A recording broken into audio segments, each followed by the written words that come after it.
यवतमाळच्या घाटंजी तालुक्यात विहिरीत सापडले मृतदेह। प्रेमी युगुलाचे मृतदेह सापडल्यानं जुनोनी गावात खळबळ। प्रेमी युगुलाची आत्महत्या की हत्या? यवतमाळच्या घाटंजी तालुक्यात 8 ऑक्टोबरला एक धक्कादायक घटना घडली। जुनोनी गावच्या शिवारात असलेल्या एका विहिरीत अल्पवयीन मुलगी आणि एका मुलाचा मृतदेह सापडला आणि सगळेच हादरले। हे मृतदेह जेव्हा बाहेर काढले तेव्हा त्या दोघांच्याही मृतदेहाची अवस्था सडल्यासारखी झालेली होती।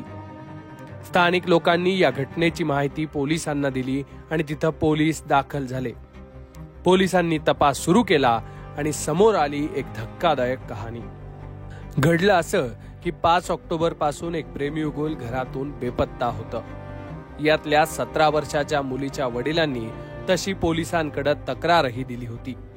आपली 17 वर्षांची मुलगी अतुल करपते या मुलासोबत निघून गेल्याची तक्रार केल्यानंतर पोलिसांनी संबंधित मुलाविरोधात गुन्हा सुद्धा दाखल केला होता। त्यानंतर पोलिसांनी तपास सुरू केला, पण 2 दिवसांनी त्याच जुनोनी गावच्या शिवारात एक वेगळीच घटना समोर आली। एका विहिरीत अल्पवयीन प्रेमीयुगुलाचे मृतदेह आढळून आल्याची माहिती समोर आली आणि त्यानंतर पोलिसांनी तपासाची सूत्र हलवली। काही शेतकऱ्यांना विहिरीत 2 मृतदेह तरंगताना दिसले होते। त्यांनी ही माहिती तात्काळ गावकऱ्यांना दिली आणि त्यानंतर घटनेच्या ठिकाणी घाटंजी पोलीस दाखल झाले। पोलिसांनी घटनास्थळाचा पंचनामा करून या प्रकरणाचा तपास सुरू केला। दरम्यान विहिरीत सापडलेले मृतदेह हे त्या दोघांचेच असल्याची खातरजमा पोलिसांनी केली। प्राथमिक अंदाजानुसार दोघांचेही प्रेमसंबंध होते। दोघांचे मृतदेह ज्या पद्धतीने विहिरीत पडलेले होते त्यावरून या दोघांनीही विहिरीत उडी घेऊन आत्महत्या केल्याची शक्यता आहे।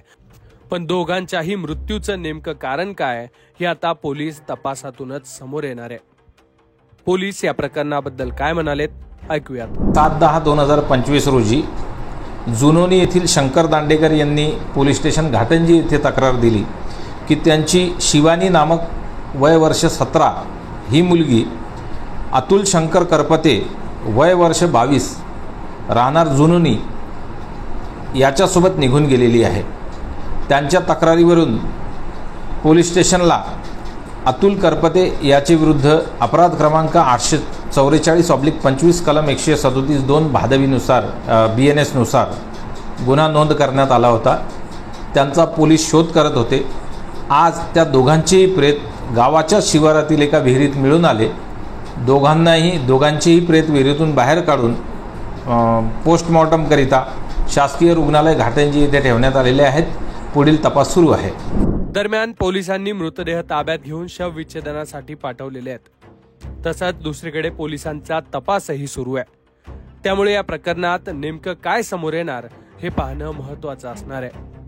Bureau report, Lokmat.